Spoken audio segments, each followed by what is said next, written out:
I'm Ben Proven, the director of Hangar6 here at First Flight Venture Center, and I want to talk to you about one of our 3D printers and the technology associated with it that is one I think people are less familiar with. So the traditional 3D printer that you've probably seen it's called an FDM printer, and it uses thermoplastics that it heats up and extrudes layer by layer, almost like a hot glue gun, building up the layers to create your ultimate part.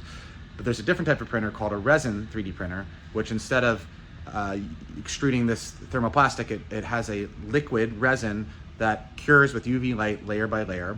And there's a number of benefits to that.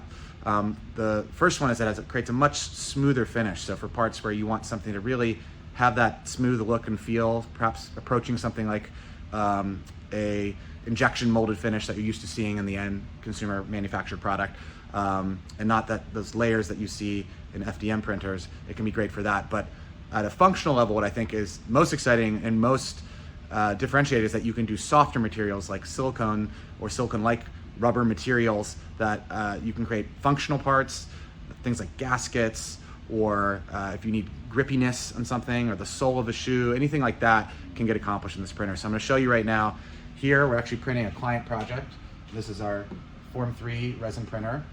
Not much to look at now, but the layers are being built as we speak, as it's scanning a UV light underneath, and then every time it gets to a new layer, it lifts up. And another thing that's kind of fun and different about this printer is that the print happens upside down as it lifts up out of the resin bath.